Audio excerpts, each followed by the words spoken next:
రాజుల రాజుల మొదటి గ్రంథం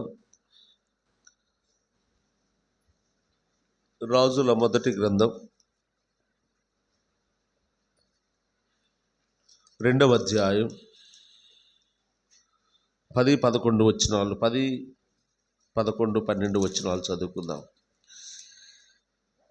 తరువాత దావీదు తన పితరులతో కూడా నిద్ర పొంది దావీదు పట్టణమందు సమాధిలో పెట్టబడెను.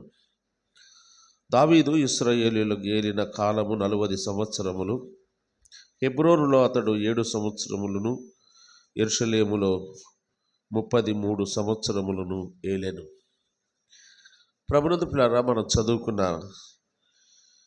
ఏలెను ఇంకొక వచనం కూడా ఉంది కదా. అప్పుడు సొలొమోను తన తండ్రి అయిన దావీదు సింహాసనం మీద ఆసీనుడయ్యను.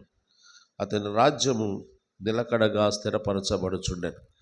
చిన్న ప్రార్థన. కరుణా సంపూర్ణమైన మా ప్రియ పరలోకపు తండ్రి, మీ పరిశుద్ధమైన ఘనమైన నామాన్ని బట్టి మీకు వందనాలు.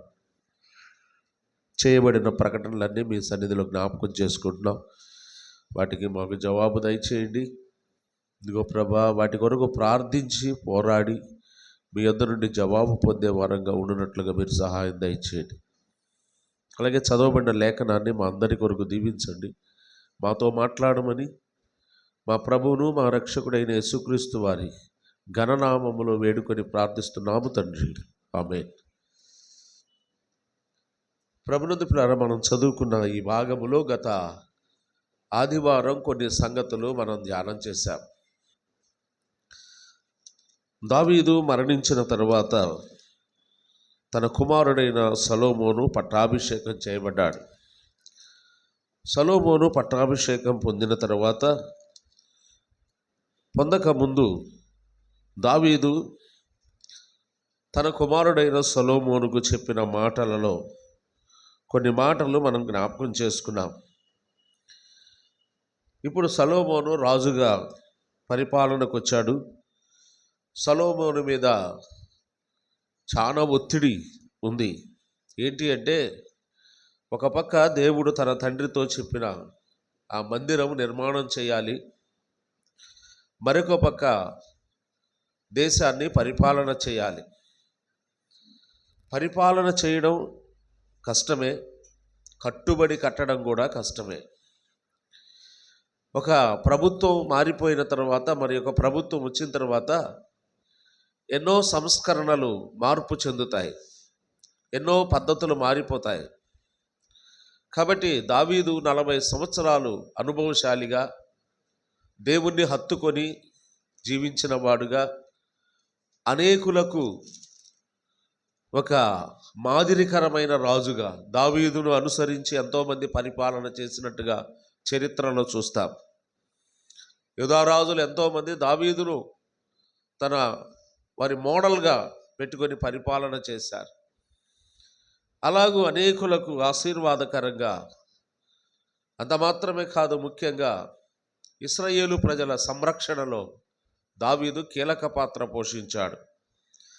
దావీదు పరిపాలన చేసిన 40 సంవత్సరాలు దావీదు యుద్ధాలే. ఎక్కువ యుద్ధాలు చేసిన వాళ్ళు ఎవరు అంటే, దైవగ్రంథమైన బైబిల్లో 2 పేర్లు వినబడతాయి మనకి ఎక్కువ యుద్ధాలు చేసిన వాళ్ళు. మీరు చెప్పండి ఎవరు? దావీదు ఒకడు, ఇంకొకరు యెహోషువ. యెహోషువ 31 మంది రాజులను జయించాడు.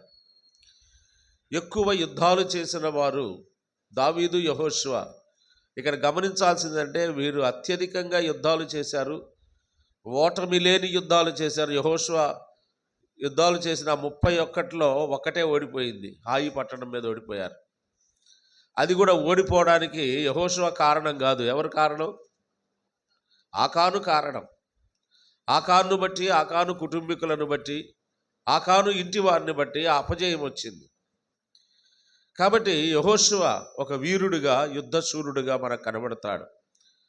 యెహోషువ ఇశ్రాయేలు ప్రజల కొరకే యుద్ధం చేశాడు. దావీదు ఇశ్రాయేలు ప్రజల కొరకే యుద్ధం చేశాడు. దావీదు కానీ యెహోషువ కానీ వీరు యుద్ధాలలో నుండి మనం నేర్చుకోవాల్సిన పాఠం ఏంటంటే, వారు వారి కొరకు ఎప్పుడూ యుద్ధం చేసుకున్నవారు కారు. వారి సింహాసనాన్ని కాపాడుకోవడానికి ఎక్కడా యుద్ధం చేయలేదు దావీదు. అబ్షాలోము తిరుగుబాటు చేసి దావీదు మీదకి దండెత్తి వచ్చినప్పుడు కొంతమందిని కూడగట్టుకొని తన కుమారుడైన అబ్షాలోమే రాజ్యకాంక్షతో ఆ సింహాసనాన్ని అధిరోహించాలని దావీదు మీద తిరుగుబాటు చేసినప్పుడు దావీదు అప్పగించి పక్కకెళ్ళాడే కానీ ఎదురాడి యుద్ధం చేసిన వాడు కాదు. ఎదురాడి యుద్ధం చేయలేదు, పక్కకెళ్ళిపోయాడు. అంటే సింహాసనం కొరకు ఎప్పుడు కూడా యుద్ధం చేయలేదు దావీదు. తన స్వార్థం కొరకు ఎప్పుడు యుద్ధం చేయలేదు. ఎప్పుడు యుద్ధం చేసినా కూడా దేవుని ప్రజలైన ఇశ్రాయేళ్ల క్షేమం కొరకే యుద్ధం చేశాడు. దేవుని ప్రజలైన ఇశ్రాయేళ్ల యొక్క క్షేమము లేదా వారి భద్రత, వారి కాపుదల కొరకే యుద్ధం చేశాడు. అవసరమైతే వాళ్ళ కొరకు తన ప్రాణాన్ని పెట్టడానికి కూడా సందేహించిన వాడు కాదు దావీదు. సింహముతో ఎలుగుబంటితో గొల్యాతు ఎదురుగా నిలబడ్డప్పుడు ఇవన్నీ మనకు గుర్తొస్తాయి. ప్రాణాన్ని సైతం లెక్క చేయలేదు. జీవము గల దేవుని సైన్యమును తిరస్కరించుటకు ఈ సున్నతి లేని ఫిలిస్తీయుడు ఎంతటి వాడని యుద్ధ కథన రంగములో దూకిన వాడు బాలుడై ఉన్నప్పుడే దావీదు గొల్యాతును ఓడించాడు. దేవుని ప్రజలను వాడు తిరస్కరించి దేవుని ప్రజలను తిరస్కరించి మాట్లాడుతుంటే పౌరుషము రోషం కలిగిన వాడుగా దావీదు ఉన్నాడు. కాబట్టి అబ్షాలోమును తొక్కిపట్టడం దావీదుకి పెద్ద కష్టమేం కాదు. ఎంతోమంది రాజులను ఓడించిన వాడు అబ్షాలోమును ఓడించడం చేతగా కాదు పారిపోయింది. సింహాసనం కోసం యుద్ధం చేయడం దావీదుకి ఇష్టం లేదు. దేవుడు ఇచ్చాడు, దేవుడు తీసుకున్నాడు అనుకునే టైపు. ఎప్పుడు కూడా దావీదు సింహాసనం కొరకు యుద్ధం చేయలేదు అని మనం చూస్తాం. అలాంటి దావీదు మరణించబోయేటప్పుడు సొలొమోనుకు కొన్ని బాధ్యతలు అప్పగించాడు. ఆ బాధ్యతలు అప్పగిస్తూ దేవుని మందిర నిర్మాణాన్ని గురించి అప్పగించాడు. ఆ మందిర నిర్మాణం నీవు చేయాలి అని అప్పగించినప్పుడు ఆ బాధ్యతను సొలొమోను స్వీకరించాడు. స్వీకరించిన తర్వాత సొలొమోను దేవుని మందిర నిర్మాణాన్ని ప్రారంభిస్తున్నాడు. ఆ మాటలు మనం చూస్తాం కదండి. 5వ అధ్యాయానికి రండి. అదే మొదటి రాజుల గ్రంథం 5వ అధ్యాయం. తరువాత తూరునకు రాజైన హీరాము తన తండ్రికి బదులుగా సొలొమోను పట్టాభిషేకము నొందినని విని తన సేవకులను సొలొమోను యొద్దకు పంపెను. ఏలయనగా హీరాము ఎప్పటికీ దావీదుతో స్నేహముగా ఉండెను. హీరాము నొద్దకు సొలొమోను ఈ వర్తమానము పంపెను: యెహోవా నా తండ్రి అయిన దావీదు శత్రువులను అతని పాదముల కింద అణుచు వరకు అన్ని వైపులా యుద్ధములు అతనికి కలిగి ఉండెను. ఒక వర్తమానాన్ని పంపిస్తున్నాడు హీరాముకి సొలొమోను. అయ్యా, మీ తండ్రి గారైన దావీదు తర్వాత దేవుడు ఆ పట్టాభిషేకం మీద లేదా ఆ సింహాసనం మీద నిన్ను కూర్చుండబెట్టాడు, ఆ భాగ్యాన్ని నీకు అనుగ్రహించాడు దేవుడు అని కొందరు వ్యక్తుల్ని రాయబారులుగా పంపించాడు. అప్పట్లో లేఖ తీసుకొని వెళ్తారు కొంతమంది రాజు యొద్ద నుండి రాజు. మరలా తిరుగా హీరాముకు సమాచారం పంపిస్తున్నాడు. ఏమని పంపిస్తున్నాడంటే చాలా చక్కగా చూడండి. 3వ వచనంలో, యెహోవా నా తండ్రి అయిన దావీదు శత్రువులను అతని పాదముల కింద అణుచు వరకు అన్ని వైపులా యుద్ధములు అతనికి కలిగి ఉండెను. గత 40 సంవత్సరాల చరిత్ర చెప్తున్నాడు. పట్టాభిషేకం పొందాడు. ఇక తన పరిపాలన తాను సాగించాలి. తన పరిపాలన చేయబోయే ముందు ఒక్కసారి గత తండ్రి యొక్క పాలన లేదా అంతకుముందు పరిపాలించిన రాజు యొక్క పరిపాలనా విధానాన్ని గురించి మాట్లాడుతున్నాడు. అన్ని వైపులా యుద్ధములు అతనికి కలిగి ఉన్నాడు. అంటే ఏ వైపు చూసినా శత్రువులే దావీదుకి. దావీదు పరిపాలన చేస్తున్న ఇశ్రాయేలు దేశానికి, ఆ యెరూషలేము పట్టణానికి చుట్టూ ఎన్ని దేశాలుంటే అన్ని దేశాలతో యుద్ధం చేసిన వాడే, అన్ని రాజులతో యుద్ధం చేసిన వాడే అంటూ ఒక మాట అంటున్నాడు: యెహోవా నా తండ్రి అయిన దావీదు శత్రువులను అతని పాదముల కింద అణుచు వరకు అన్ని వైపులా నువ్వు యుద్ధములు కలిగి ఉండెను. శత్రువులను దావీదు పాదముల కింద అణిచాడు దేవుడు. ఇక శత్రువుల బాధ లేదు, శత్రువుల భయము లేదు. రాబోయే 40 సంవత్సరాలకు కావలసిన యుద్ధాలన్నీ కూడా దావీదే చేసేసాడు. అంటే దావీదు 40 సంవత్సరాలు పరిపాలన చేసి 80 సంవత్సరాల యుద్ధాలు చేశాడు. అది దాని అర్థం. 40 సంవత్సరాల్లోనే 80 సంవత్సరాల యుద్ధం. అంటే దావీదు చేసిన యుద్ధాలను బట్టి దావీదు యొక్క పౌరుషం, దావీదు యొక్క వీరత్వం ఆ చుట్టుపక్కల వ్యాపించింది. అతని కీర్తి ప్రతిష్టలు వ్యాపించాయి. దావీదు తర్వాత ఇంకొకళ్ళు రాజైనా ఏ శత్రువు రాజు కూడా యెరూషలేము వైపు కన్నెత్తి చూడడానికి 40 సంవత్సరాల భయం వాళ్ళలో ఉండిపోయింది.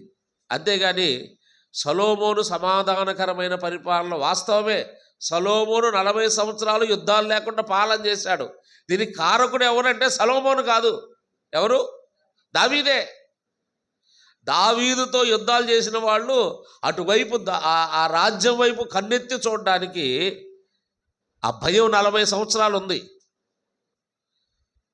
దావీదు రాబోయే తరం కొరకు యుద్ధం చేసిన వాడుగా కూడా చూస్తాం. తరము వారి కొరకు యుద్ధం చేశాడు. ఇలా చెప్పుకుందాం, తను పరిపాలిస్తున్న 40 సంవత్సరాల ప్రజల కొరకు యుద్ధం చేశాడు.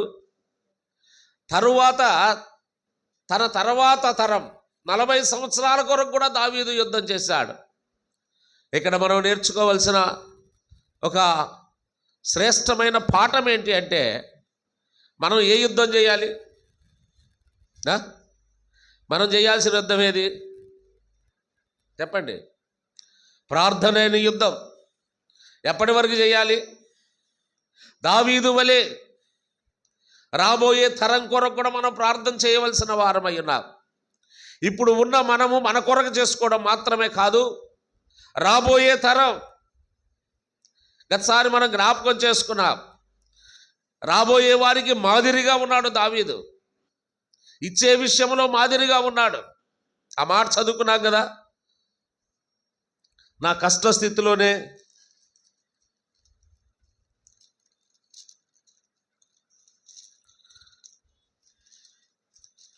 ఆ వచ్చిన ఎక్కడ గతసారి జ్ఞాపకం చేశారు. మొదటి దినవృత్తాంతముల గ్రంథం 22వ అధ్యాయం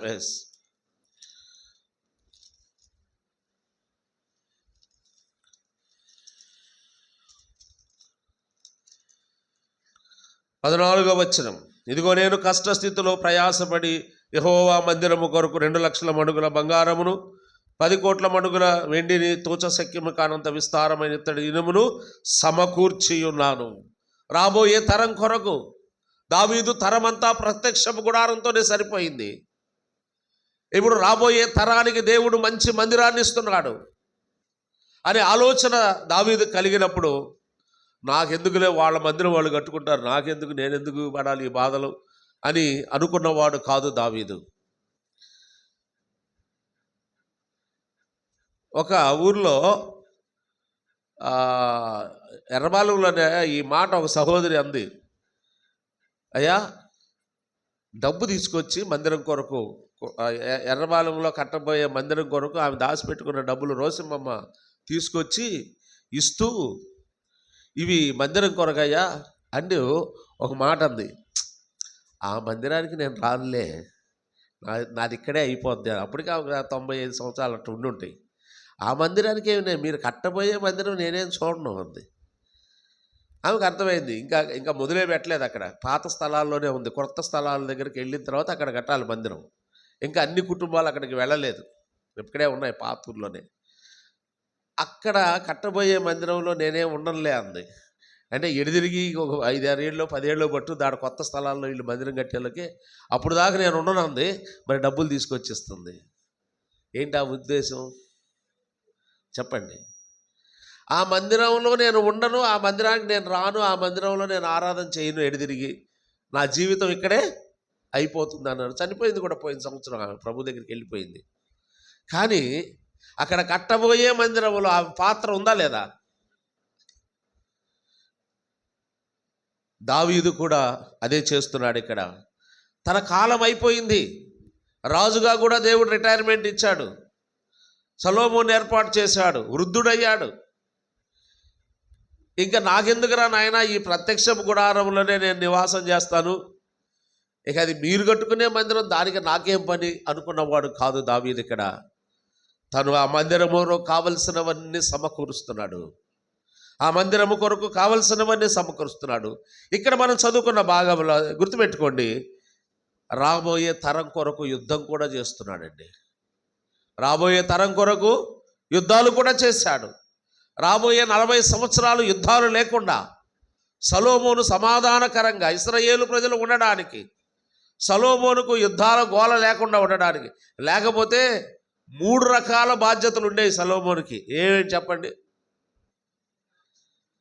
పరిపాలన చెప్పండి, మందిర నిర్మాణం, ఇంకోటి యుద్ధాలు. యుద్ధాలు కూడా చేయాలి కదా శత్రువులతో, రాజులు అన్న తర్వాత. దావీదేమో మందిర నిర్మాణం కొరకు సమకూర్చాడు, యుద్ధాలు చేశాడు. ఇప్పుడు సొలొమోను మందిర నిర్మాణం చేయాలి కాబట్టి సొలొమోను కూడా 2 బాధ్యతలు అప్పగిస్తున్నాడు. ఒకటి, తన ప్రజలను పాలించాలి. రెండవది, మందిరము నిర్మాణం చేయాలి. మరి యుద్ధాలు కూడా ఉంటే భారం అయిపోతుందని ఆ యుద్ధాలు దావీదుకే అప్పగించాడు. దావీదు, నువ్వే చేయాలి యుద్ధాలన్నీ. యుద్ధాలు చేసి అలసిపోయావు దావీదు, ఇంక మందిరం నువ్వు కట్టలేవులే అన్నాడా? మందిరం కట్టడానికి నువ్వు పనికిరావు అన్నాడా? చెప్పండి, అది చెప్పండి నాకు. మందిరం కట్టడానికి దావీదు పనికొస్తాడా, పనికిరాడా? పనికిరాడా?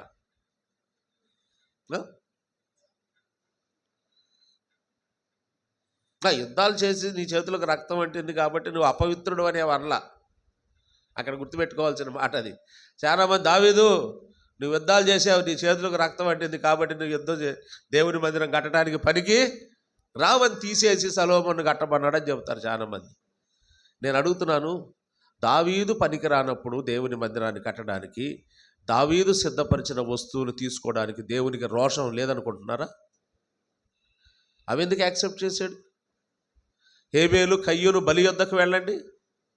హేబేలును చెప్పండి అక్కడ, అతని బలిని, కయ్యూనును అతని బలిని దేవుడు అంగీకరించలేదు అన్నాడు. ముందు కయ్యూను అంగీకరిస్తేనే అతని బలి అంగీకరిస్తాడు. కయ్యూను అంగీకరించడానికి యోగ్యుడు కానప్పుడు అతని బలి కూడా తిరస్కరించబడింది. హేబేలును అతని బలిని దేవుడు అంగీకరించినాడు. మొదట వ్యక్తిని అంగీకరిస్తాడు. దావీదే కట్టడానికి లేదా పనికిరాని వాడైతే దావీదు సమకూర్చిన దేవుడు తీసుకుంటాడా? తీసుకోడు.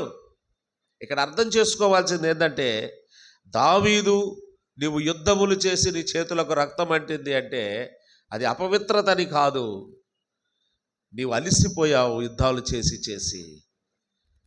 ఇప్పుడు ఈ మందిరం నిర్మాణం చేసే బాధ్యత, నీ వృద్ధాప్యములో నీవు యుద్ధాలతోనే నీ చేతులు తడిసిపోయాయ్యా. నీ జీవితం అంతా యుద్ధాలతోనే పోరాడావు. కాబట్టి నీవు సిద్ధపరిచిన ఆ బంగారము, ఆ వెండి, నీవు సిద్ధపరిచిన వస్తువుల ద్వారా ఎవరు కడతారు? సొలొమోను కడతాడు. బాధ్యతను బదిలీ చేశాడే కానీ దావీదు అర్హుడు కాదని కాదు ప్రియులారా. దావీదు అర్హుడు కాకపోతే దావీదు తీసుకొచ్చినవి కూడా దేవుడు తిరస్కరించి ఉండేవాడు. కానీ దావీదు సమకూర్చిన వాటితోనే మందిరం కట్టబడింది. కాబట్టి దావీదు ఇప్పుడు అంటున్నాడు, అదే ఇక్కడ చాలా స్పష్టంగా 3వ వచనంలో చెప్తాడు. ఇప్పుడు చెప్పాను కాబట్టి ఇప్పుడు చదివితే మీకు అర్థమవుతుంది. 3వ వచనం, 5వ అధ్యాయం 3వ వచనం, యెహోవా నా తండ్రి అయిన దావీదు శత్రువులను అతని పాదముల కింద అణుచు వరకు అన్ని వైపులను యుద్ధములు కలిగి ఉండెను. దీంట్లో ఎవరెవరు పాత్ర ఉంది? దావీదు అన్ని వైపులా యుద్ధం చేస్తున్నప్పుడు దావీదుతో పాటు ఎవరున్నారు యుద్ధం చేసే దాంట్లో? దేవుడు లేడా? ఉన్నాడా లేదా? మీరు ఆ వచనం జాగ్రత్తగా గమనిస్తే, యెహోవా నా తండ్రి అయిన దావీదు శత్రువులను అతని పాదముల కింద అణుచు వరకు అన్ని వైపులా యుద్ధములు అతనికి కలిగి ఉండెను.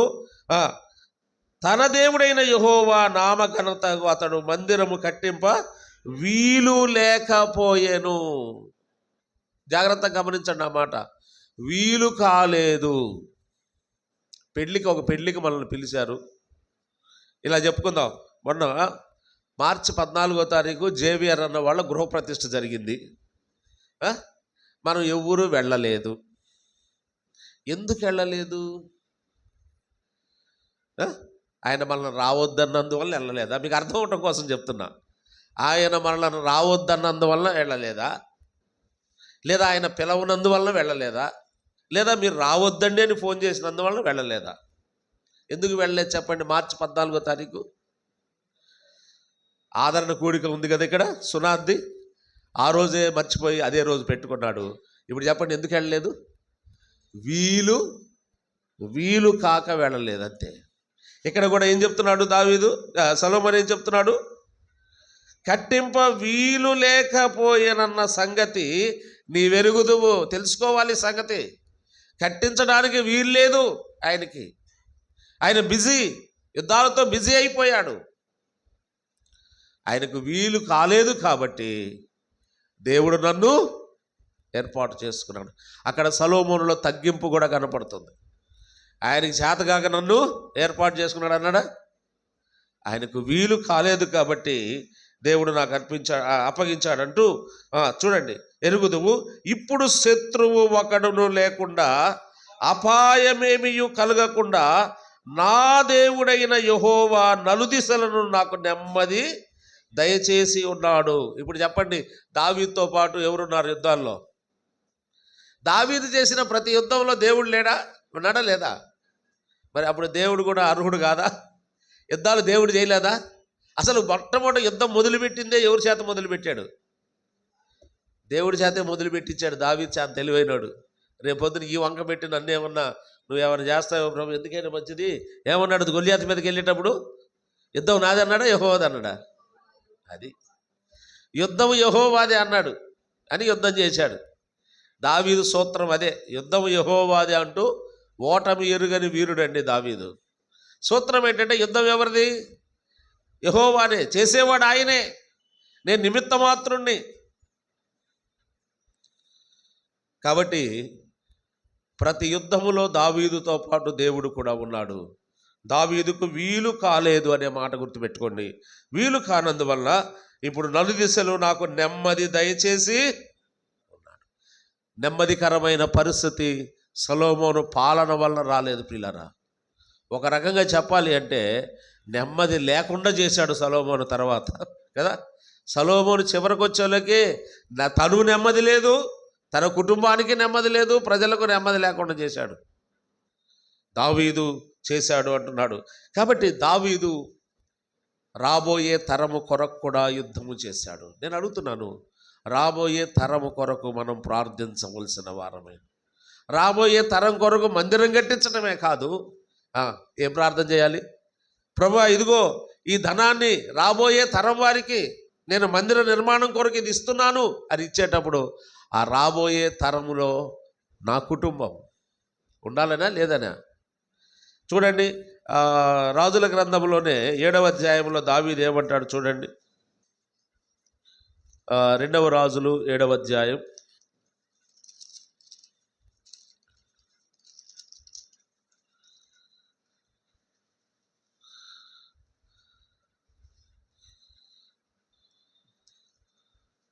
1 రాజుల క్షమించండి, సమూయేలు గ్రంథం. అయిపోయింది నా పని కూడా, త్వరగా ఏం గుర్తు రావట్లేదు రెఫరెన్స్. 1 సమూయేలు గ్రంథము, 2వ సమూయేలు గ్రంథం 7వ అధ్యాయం 2వ సమూయేలు గ్రంథం 7వ అధ్యాయం 18వ వచనం. దావీదు రాజు లోపల ప్రవేశించి యెహోవా సన్నిధిని కూర్చుని ఎలాగో మనవి చేశాను, నా ప్రభువా యెహోవా, ఇంతగా నీవు నన్ను హెచ్చించుటకు నేను ఎంతటి వాడను, నా కుటుంబము ఏ పాటిది, ఇంత హెచ్చుగా చేసిన నీ దృష్టికి కొంచెమై ఉన్నదని చెప్పి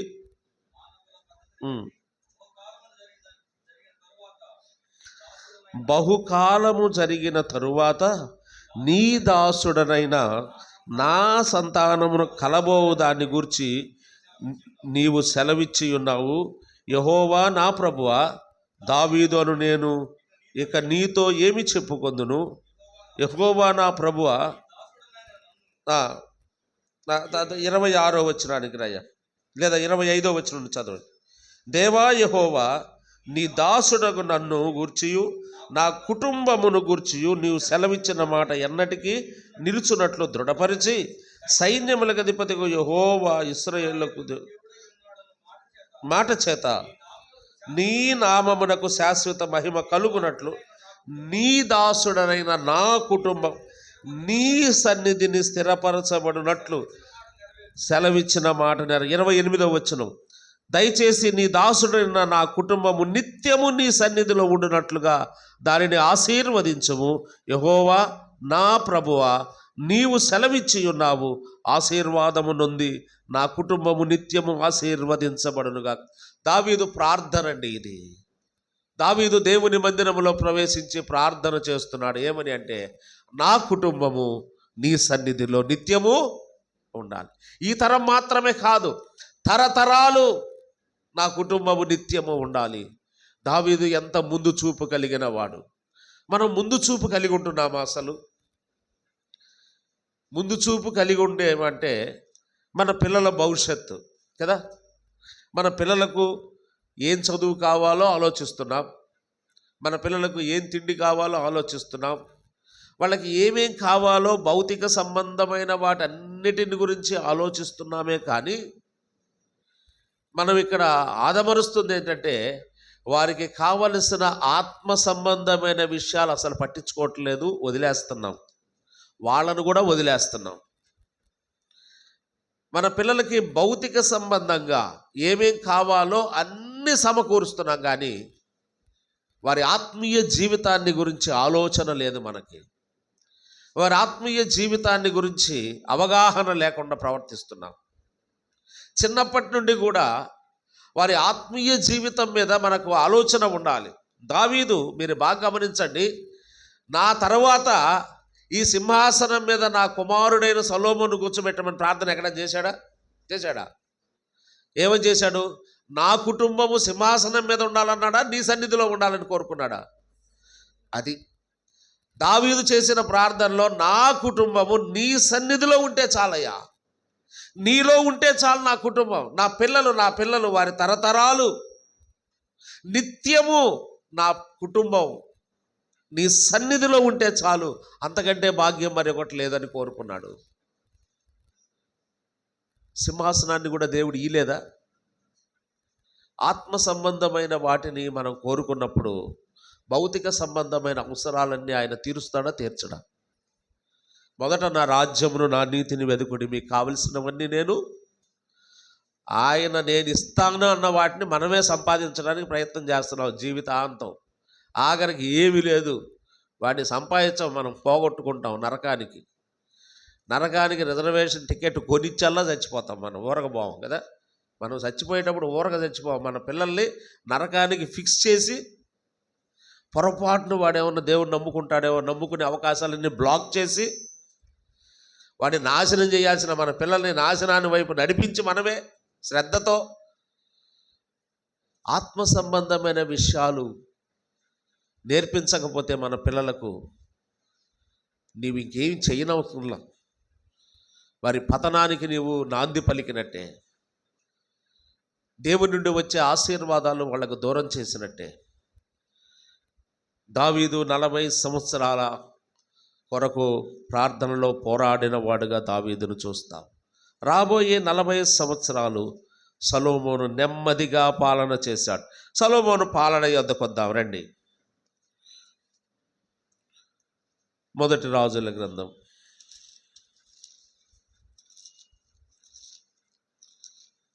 'రాబోయే తరము కొరకు మనం ప్రార్థించవలసిన వారం. కష్టస్థితిలో సమకూర్చడం మాత్రమే కాదు, వారి కొరకు మనం డబ్బు సమకూర్చి కట్టే మందిరములో ఎవరు ఉండాలో కూడా మనం ప్రార్థన చేయాలి. నీ కుటుంబం ఉండాలని నువ్వు చేయవా ప్రార్థన? ఇప్పుడే నీ కుటుంబం నీ కళ్ళెదురుగా పిల్లలు లేరనుకో, అయినా కూడా అయ్యా నా పిల్లలు మనవాళ్ళు లేరనుకో, ఇంకా నీ పిల్లలకి పెళ్ళిగా అయినా పర్వాలేదు, నా కుటుంబము తరతరములు నీ సన్నిధిలో దావీదు చేసినప్పుడు ఆ ప్రార్థన గమనించినట్లయితే అప్పటికి దావీదు కుమారులకు ఎవరికి వివాహాలు అయినట్టు రాజు అప్పుడే అయ్యాడు. దావీదు అప్పుడే రాజు అయ్యి దేవుని మందిరంలో ప్రవేశించాడు. కాబట్టి తరతరములు కుటుంబము నీ సన్నిధిలో ఉండునట్లుగా చేయని ప్రార్థన చేశాడు. కాబట్టి మన కుటుంబము దేవుని సన్నిధిలో ఉండాలి. దేవుని సన్నిధిని విడిచిపెడితే ఎంత ప్రమాదమో కదా. దేవుని సన్నిధిలో నుండి పారిపోయాడు ఒక వ్యక్తి, ఎవరు చెప్పండి? యోనా. ఎక్కడి నుండి పారిపోయాడంట? నేను దేవుని సన్నిధిలో నుండి పారిపోవచ్చున్నాను అని చెప్తున్నాడు. ఆయనే ఒప్పుకున్నాడు, నేను దేవుని సన్నిధిలో నుండి పారిపోతున్నానండి. కాబట్టి దేవుని సన్నిధిలో ఉండడం, నిలిచి ఉండడం, అది ఆశీర్వాదదాయకం. రండి, 1 రాజుల గ్రంథం 5వ అధ్యాయం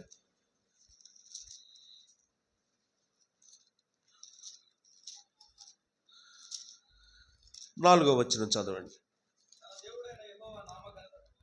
తన దేవుడైన యెహోవా నామ ఘనతకు అతడు మందిరము కట్టింప వీలు లేకపోయినన్న సంగతి నీవెరుగుదువు. ఇప్పుడు శత్రువు ఒక్కడును లేకుండా అపాయమేమియు కలగకుండాను నా దేవుడైన యెహోవా నలుదిశలు నాకు నెమ్మది దయచేసి ఉన్నాడు. 5వ వచనం. కాబట్టి నీ సింహాసనం మీద నేను నీకు బదులుగా కూర్చుండబెట్టు నీ కుమారుడు నా నామ ఘనతకు ఒక మందిరము కట్టించునని యెహోవా నా తండ్రి అయిన దావీదుకు సెలవిచ్చినట్లు నా దేవుడైన యెహోవా నామ ఘనతకు మందిరము కట్టించుటకు నేను ఉద్దేశము గలవాడనై ఉన్నాను. చాలు. ఇక్కడ జాగ్రత్తగా గమనిస్తే హీరాముకు పంపిస్తున్న వర్తమానములో సొలొమోను ఏం చెప్తున్నాడంటే,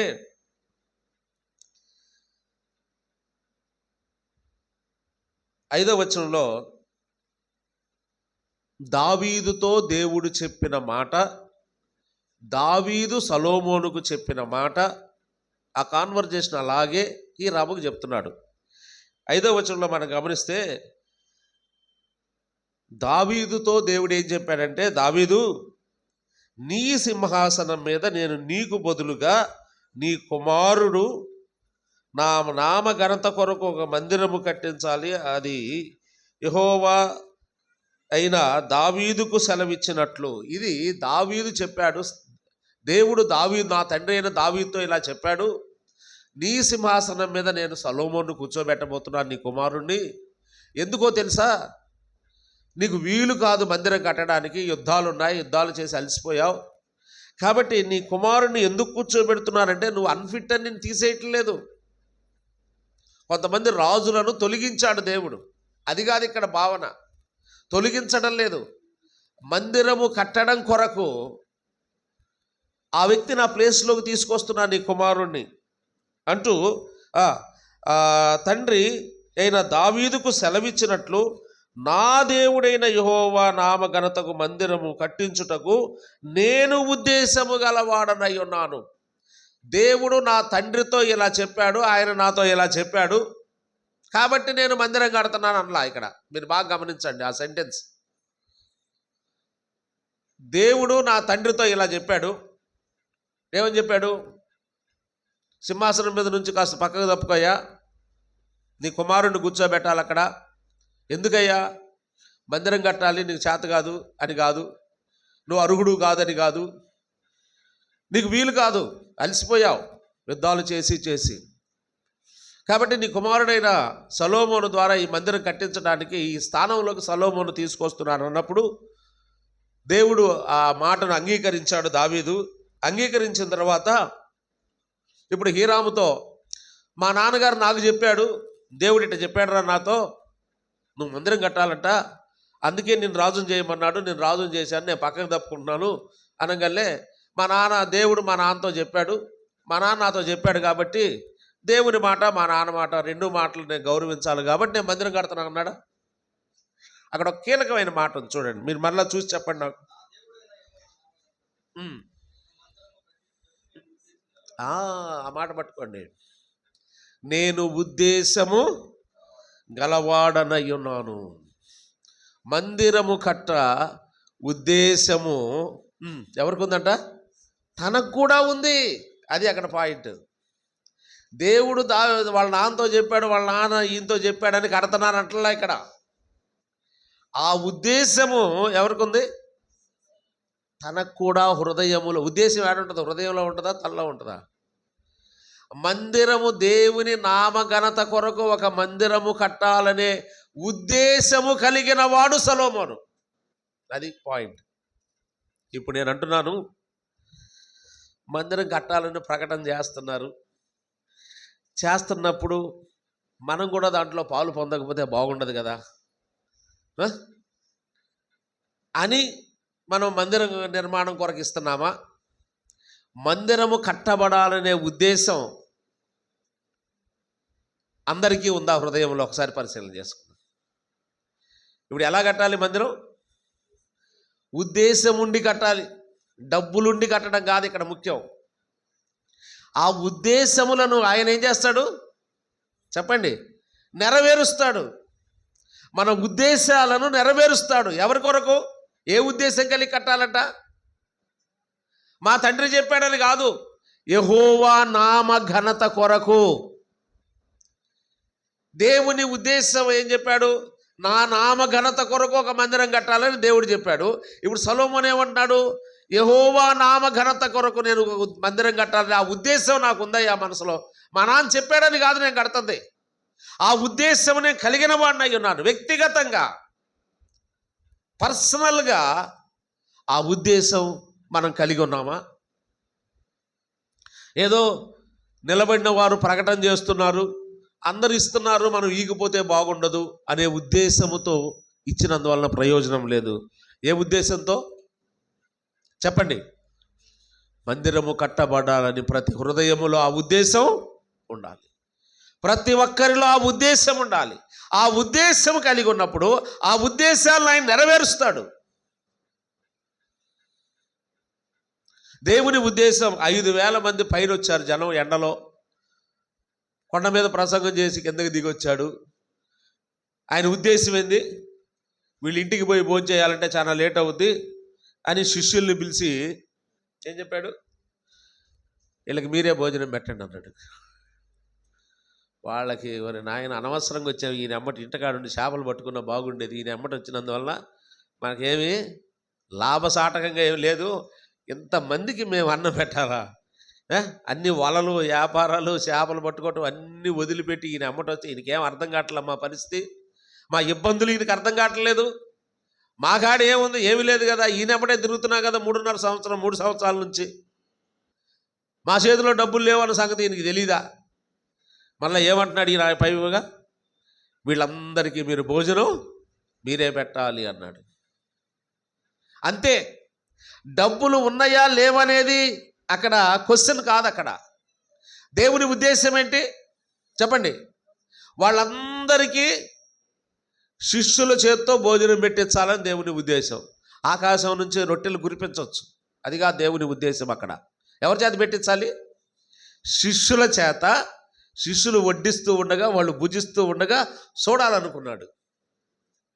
సాధ్యమేనా?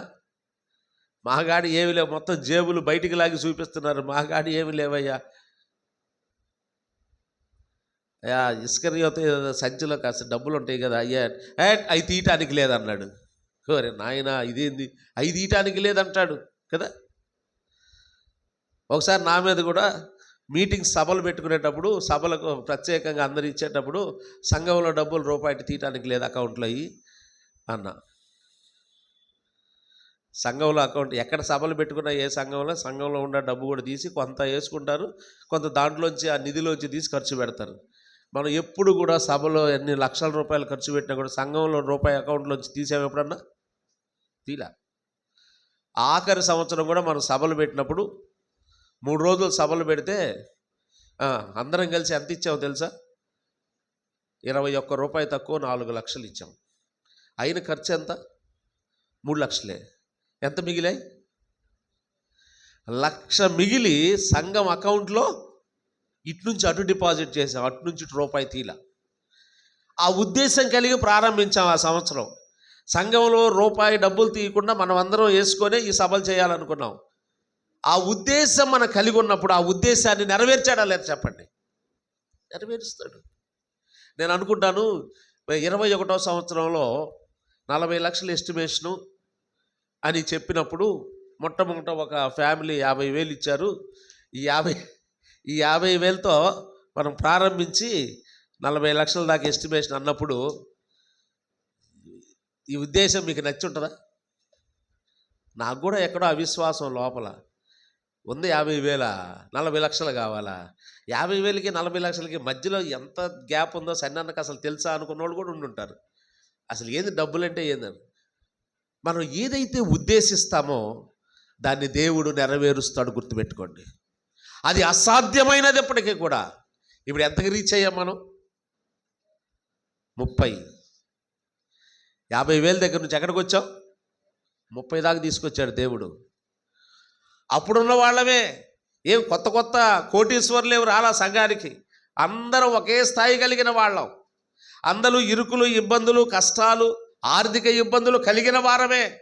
ఎవరు సమృద్ధి కలిగిన వాళ్ళు లేరు ఇక్కడ. అయినా దేవుడు తన ఉద్దేశాలను మన పట్ల నెరవేర్చడం అంటే ఇదే ప్రియులారా. నెరవేరుస్తాడా ఇంతే ఆయన ఖచ్చితంగా. ఆ రోజు శిష్యులు వడ్డిచ్చారా లేదా చెప్పండి? అందరూ భోజనం చేశారా లేదా? ఎంత మిగిలిని? 12 గంపలు. బుద్ధి రావాలి వీళ్ళకి ఒక్కొక్కళ్ళు. కానీ చూడు, ఒక్కొక్కడు ఒక్కొక్క గంప తీసుకోండి అన్నట్టు. పొమ్మని కాదు అక్కడ దాని అర్థం. చూడండి, ఒక్కొక్కడు అంటే ప్రతి ఒక్క శిష్యుడి చేతిలో ఒక గంప మిగిలేటట్టుగా చేశాడు. 12 మంది ఉంటే 12 గంపలు మిగిలేటట్టుగా చేశాడు. ముందు మన వల్ల కాదు, మనం పెట్టలేము, చాలా ఖర్చు అవుద్ది, ఈ మాటలు చెప్పారు శిష్యులు. కానీ నా ఉద్దేశం ఇది అన్నాడు దేవుడు. ఎప్పుడైతే మనం ఉద్దేశం కలిగి ఉంటామో ఆ ఉద్దేశాన్ని ఆయన నెరవేరుస్తాడు. దేవుని మందిరం పట్ల మనకున్న ఉద్దేశం ఏంటి? ఈ మధ్యాహ్న కాల సమయంలో పరీక్షించుకుందాం, పరిశీలన చేసుకుందాం. సొలొమోను ఇక్కడ అంటున్నాడు, ఆ మాట చాలా బాగుంటుంది. ఆ సెంటెన్స్, నా దేవుడైనా, అక్కడ తను అప్లై చేసుకుంటున్నాడు. దేవుడైన యెహోవా అంటలా, నా దేవుడైన యెహోవా, నా దేవుని మందిరం. ఆ పదాలు మీరు గమనించండి. నా దేవుడైన యెహోవా, నా దేవుడైన యెహోవా నామ ఘనతకు ఒక మందిరం ఉందా? అక్కడ ఉందా? ఒక అనేది లేదు కదా. నీ బైబిల్లో ఉందా? అది క్రొత్త తర్జుమా అట్లయితే, ఇది పాత తర్జుమాలో లేదు అలాగే. ఒక మందిరం అని ఉందా? కొన్ని బైబిల్లో ఉంది కదా, వేరే తర్జుమాలో. సరే, ఏదైనా ఒకటేలేండి. నా నామఘనతకు మందిరము కట్టించుటకు. ఈ కంప్యూటర్ ప్రింటింగ్లో అలాగొచ్చినట్టుంది కదా. చదవండి, పర్లేదు చదవండి. నేను ఉద్దేశము గలవాడనైనది. ఏమిటి ఉద్దేశం? దాంట్లో 3 పాయింట్లు ఉన్నాయి. ఏమిటి ఉద్దేశం చెప్పండి? 2 ఉన్నాయి ముఖ్యమైన పాయింట్లు. ఉద్దేశం ఏంటి చెప్పండి? నా దేవుడైన యెహోవా నామము గణపరచబడాలనే ఉద్దేశం. నా దేవుడైన యెహోవా, నా దేవుని నామం గణపరచబడాలి. దేని ద్వారా? కొత్త మందిరం కట్టబడటం ద్వారా, మరి ఒక మందిరం కట్టబడటం ద్వారా, మందిరము కట్టబడటం ద్వారా. దేవుని నామం గణపరచబడేది మందిరం కట్టబడితేనే. ఏ మందిరం? 2 రకాల మందిరాలు ఉంటాయి కదండి. మీరు ఆత్మ సంబంధమైన మందిరం వలె సజీవమైన రాళ్ళుగా మందిరముగా పేతురు రాసిన పత్రికలో మనం చూస్తాం. ఈ మందిరం కూడా కట్టబడాలి. అది కూడా ఆయన నామఘనత కొరకే. కాబట్టి దేవుని నామము ఘనపరచబడాలి అనే మందిరము కట్టబడాలి. 2 ఉద్దేశాలు. ఒక సెంటెన్సే చేద్దాం. దేవుని నామ ఘనత కొరకు మందిరం కట్టబడాలనే ఉద్దేశం సొలొమోను కలిగి ఉన్నాడు. అలా కాకుండా తన నామ ఘనత కొరకు ఒక మందిరం కట్టాలి, నేను పరిపాలనలోకి వచ్చాను కాబట్టి ఏదో ఒకటి చేయాలి, నా పరిపాలనలో గుర్తుండేది ఏదో ఒకటి చేయాలి. అప్పుడప్పుడు చేస్తూ ఉంటారు కొంతమంది ముఖ్యమంత్రులు, ప్రధానమంత్రులు కదా. వాళ్ళ బ్రాండ్ ఏదో ఒకటి కదా. మనకి నోట్లు ఎప్పుడు మారిపోయాయి? మోడీ గారు ప్రధానమంత్రి అయిన తర్వాత ఆయన ఆ గుర్తింపు కాదు కదా, అక్కడ గుర్తింపు. నోట్ల మార్పిడి ఎప్పుడు జరిగిందంటే మోడీ గారు గుర్తొస్తాడు మనకి కదా. ఆ రంగురంగు కాగితాలన్నీ చూస్తుంటే మనకు గుర్తొస్తాడు మోడీ గారు. అంటే ఒక బ్రాండ్, ఒక గుర్తింపు. తన పరిపాలనలో ఇలా అనుకోలేదు సొలొమోను. నా పరిపాలన అయిపోయిన తర్వాత రాబోయే తరానికి సొలొమోను పరిపాలనలో ఏంటి స్పెషాలిటీ అంటే, సొలొమోను మంచి మందిరం కట్టించాడండి, ప్రపంచ ప్రఖ్యాతిగాంచిన మందిరం కట్టించాడు అనే ఉద్దేశం కొరకు కట్టలేదు సొలొమోను. ఎవరి నామఘనత కొరకు? తన నామఘనత కొరకు కాదు. మనం మందిరం కట్టాల్సింది ఎవరి నామఘనత కొరకు?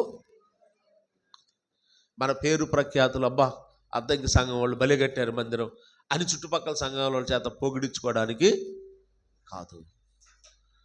మందిరము కట్టబడాల్సింది దేవుని నామఘనత కొరకు. అట్టి ఉద్దేశము, నేను ఉద్దేశము గలవాడనై ఉన్నాను అంటాడు. ఆ ఉద్దేశము కలిగి ఉన్నందువలన ఆ మందిరమును కట్టడానికి దేవుడు ఎలాగూ వాళ్ళ పురికొల్పాడో ప్రభు చిత్తమైతే మరొకసారి మనం ధ్యానం చేద్దాం కదా. ఒక మాట పోయినసారి, దావీదు కష్టస్థితిలో ప్రయాసలో సమకూర్చాడు, సొలొమోను దేవుని నామఘనత కొరకు మందిరము కట్ట ఉద్దేశము గలవాడై ఉన్నాడు. అంత మాత్రమే కాదు, దావీదు రాబోయే తరం కొరకు కూడా యుద్ధాలు చేశాడు. మనం కూడా రాబోయే తరం కొరకు కూడా ప్రార్థించవలసిన వారమై ఉన్నాం. ప్రయత్నం చేయాలి, మందిరం కట్టాలి. వారి కొరకు ప్రభువా, రాబోయే తరములో కట్టబోయే మందిరములో మేము కొన్నాళ్ళుండి దాటిపోతాం ప్రభువా, ఆ కట్టబోయే మందిరములో అనేక ఆత్మలు రక్షించబడాలి. దాంట్లో నా పిల్లలు కూడా ఉండాలయ్యా, నా మనవ సంతానం కూడా ఉండాలి. నా పిల్లలు, నా కుటుంబం తరతరములు ఆ మందిరము ద్వారా దీవించబడేవారుగా నిత్యము నా కుటుంబము నీ సన్నిధిలో ఉండునట్లు అని దావీదు చేసిన ప్రార్థన మనం చేసేవారమై ఉండాలి. ఆ ఉద్దేశం కలిగి ఉండాలి. మందిరము దేవుని నామఘనత కొరకు కడుతున్నామనే ఉద్దేశం కలిగి ఉండాలి. అలాంటి ఉద్దేశాలు మనం కలిగి ఉన్నప్పుడు మన ఉద్దేశాలు ఆయన నెరవేర్చేవాడుగా ఉన్నాడు. అలాగూ మనము దేవుని మందిరపు పనిలో ముందుకు సాగబద్దులమై ఉన్నాం. ప్రార్థన. హరిబాబు గారు వచ్చి ప్రార్థన చేసి ముగిస్తారు.